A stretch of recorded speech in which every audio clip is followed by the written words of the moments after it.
है शेखावाटी लाइव, धड़कन शेखावाटी की। सीकर जिले के रामगढ़ में 14 ट्रांसफार्मर चोरी मामले में विद्युत विभाग ने करवा दी एफआईआर। कनिष्ठ अभियंता राहुल मीणा को भी कर दिया सस्पेंड। लेकिन पुलिस जांच में आए चौंकाने वाले तथ्य सामने। जिस विभाग को सरकार ने लोगों को उजाला देने के लिए बनाया, उस विभाग के अंदर काला अंधेरा। इस रिपोर्ट में देखिए। अंधेरी नगरी चौपट राजा, इस कहावत को चरितार्थ करने में यह रिपोर्ट कहीं कम साबित नहीं हो रही है। जी हां, अजमेर विद्युत वितरण निगम लिमिटेड विद्युत विभाग राजस्थान के सीकर जिले की रामगढ़ शाखा राम भरोसे चल रही है। रामगढ़ कार्यालय पर बड़ी अनियमितताएं सामने आई है। प्राप्त जानकारी के अनुसार 11 नवंबर 2021 को विद्युत विभाग रामगढ़ के सहायक अभियंता रामगढ़ थाने पहुंचे और एफआईआर दर्ज करवाई। एफआईआर में लिखा, विद्युत विभाग के जीएसएस यानी कि स्टोर भंडार रामगढ़ से 14 ट्रांसफार्मर चोरी हो गए हैं, जिनके सीरियल नंबर भी एफआईआर में दर्ज करवाए गए। और लिखा कि 3 नवंबर से 8 नवंबर के बीच ट्रांसफार्मर चोरी हुए हैं। थाना प्रभारी उमाशंकर शर्मा ने एफआईआर दर्ज की, संबंधित लोगों से पूछताछ की। पूछताछ का दौर चलता रहा, विभागीय स्तर पर भी जांच होती रही। इस दौरान रामगढ़ विद्युत विभाग के कनिष्ठ अभियंता जेईएन राहुल मीणा को आनन फानन में विद्युत विभाग द्वारा सस्पेंड भी कर दिया गया और यह मामला अखबारों की सुर्खियां भी बना। जांच का दौर चलता रहा। इसी बीच थाना प्रभारी उमाशंकर की सूझबूझ काम आई और थाना प्रभारी उमाशंकर की नज़र एफआईआर में दर्ज ट्रांसफार्मर के सीरियल नंबर पर गड़ी और उसी को आधार बनाते हुए थाना प्रभारी ने मीडिया के साथ तालमेल बनाया और विद्युत विभाग के चोरी ट्रांसफार्मर को खोजना शुरू किया। और दूसरी ओर विद्युत विभाग के फील्ड में लगे सभी ट्रांसफार्मर के सीरियल नंबर मांग लिए गए, जहां विद्युत विभाग के अधिकारी घबरा गए। आखिरकार थाना प्रभारी और मीडिया की मेहनत रंग लाई और अब तक काफ़ी ट्रांसफार्मर मिल चुके हैं और मिलते भी जा रहे हैं, जो उपभोक्ताओं के लगे हुए हैं। कोई 1 साल से लगा हुआ है तो कोई 6 माह से लगा हुआ है, कोई बीच आबादी में लगा हुआ है तो कोई जियो टावर और होटल के आगे लगा हुआ है। जबकि विद्युत विभाग के सहायक अभियंता ने एफआईआर में दर्ज करवाया कि 14 ट्रांसफार्मर 3 से 8 नवंबर 2021 के बीच चोरी हुए हैं, जबकि वही सीरियल नंबर के ट्रांसफार्मर फील्ड में 1 साल से लगे पड़े हैं। जांच के दौरान पुलिस थाना रामगढ़ और विद्युत विभाग के बीच लेटरबाजी का दौर भी जारी रहा। रामगढ़ थाना प्रभारी उमाशंकर के सामने बड़ी चुनौती है, केस बनता गया क्योंकि मामला जो सरकारी विभाग का ठहरा। इसी बीच थाना प्रभारी उमाशंकर की सूझबूझ काम आई और इस मामले को एक नया रुख ले लिया। विद्युत विभाग के स्टोर की ऊंचाई 5 फीट से ऊपर है, वहीं ताला तक नहीं टूटा और एक ट्रांसफार्मर का वजन 100 किलो के करीब होता है। दूसरी ओर स्टोर की जिम्मेवारी भी सहायक अभियंता के अधीनस्थ होती है। ऐसे में सवाल खड़े होते हैं कि एफआईआर के मुताबिक 3 नवंबर से 8 नवंबर के बीच ट्रांसफार्मर चोरी हुए, तो फिर वह सेम सीरियल नंबर के ट्रांसफार्मर उपभोक्ताओं के कैसे लगे मिले? क्या इस पूरे खुलासे के बाद जेईएन राहुल मीणा के आर्थिक, मानसिक, सामाजिक नुकसान की भरपाई विद्युत विभाग करेगा? जब ट्रांसफार्मर चोरी ही नहीं हुए, जब एफआईआर झूठी है, तो जेईएन राहुल मीणा को सस्पेंड क्यों किया गया?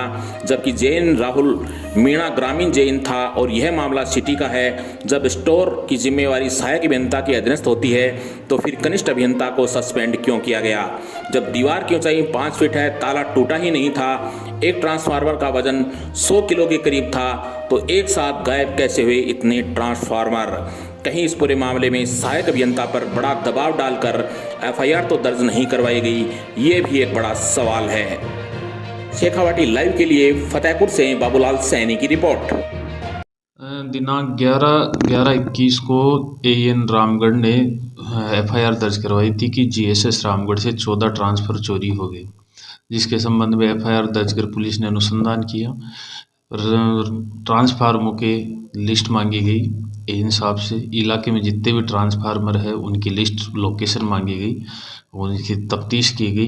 तो लगभग 5 ट्रांसफ़र इलाके में लगे हुए पाए गए। कुछ ट्रांसफरों के नंबर नहीं है, 33 नंबर, जिनके बारे में विभाग से पूछताछ की जा रही है। चोरी का घटनास्थल ऐसा है कि जिसमें प्रथम दृष्टा ऐसा प्रतीत नहीं होता यहाँ कोई चोरी हुई हो। ये संभवतः रिकॉर्ड को ढंग से मेंटेन नहीं करने का मामला है। जल्दी शेष 9 ट्रांसफरों के बारे में पता लगा लिया जाएगा। हाँ, जो जीएसएस है वो उसके लगभग 5 फीट की दीवार है चारों तरफ और उसके ऊपर तारबंदी भी हो रखी है। वहाँ रात को गार्ड रहता है, दिन में एक लाइट को चढ़ाने उतारने वाला एक कर्मचारी भी रहता है। एक ही गेट है, गेट से एंट्री है, उसी गेट से एग्जिट है। तो ऐसी स्थिति में एक साथ 14 ट्रांसफ़र चोरी होना की बात गले नहीं उतरती। गले सर उसमें ताला टूटा हुआ भी मिला है? ना ना, ताला वाला कोई टूटा हुआ नहीं है, ऐसी कोई अलामत नहीं है कि चोरी हुई हो। 5 ट्रांसफ़र मिल गए, बाकी भी फील्ड में लगे हुए मिलेंगे, जिनकी इंडेन मांगी गई है, जिनके यहाँ रामगढ़ में प्राप्त करने की प्राप्ति रसीद मांगी गई है, जल्दी पता लग जाएगा। सर सभी ट्रांसफर रामगढ़ अभी फ़िलहाल 4 अक्टूबर को ही हमें पदस्थापन हुआ हूँ और लगातार इस कार्यालय में कार्य कर रहा हूँ। इसमें दीपावली छुट्टियों के अंदर 3 तारीख से लेकर 8 तारीख के बीच में हमारे बाबू जो कि स्टोर कीपर कार्य करता है आदेश कुमार जैन ने बताया कि मेरे स्टोर शाखा में ट्रांसफर में कम है और चोरी हो गए हैं। तो उन्होंने मेरे को लिखित में दिया कि ये ट्रांसफर चोरी हो गए हैं। मैंने लिखित में उनको मौका देखा गया, फिर उसके बाद में उनको साथ लेकर रामगढ़ पुलिस थाने में FIR दर्ज करवा दी गई है। उसके बाद में पुलिस से लगातार खोजबीन कर रही है।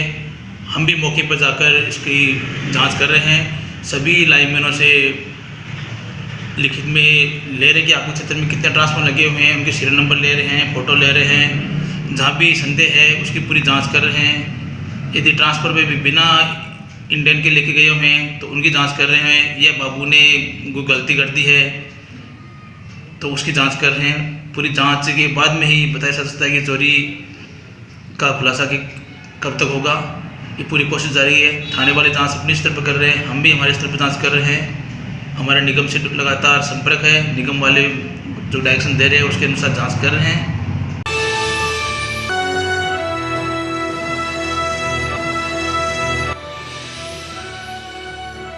ये है शेखावाटी लाइव, धड़कन शेखावाटी की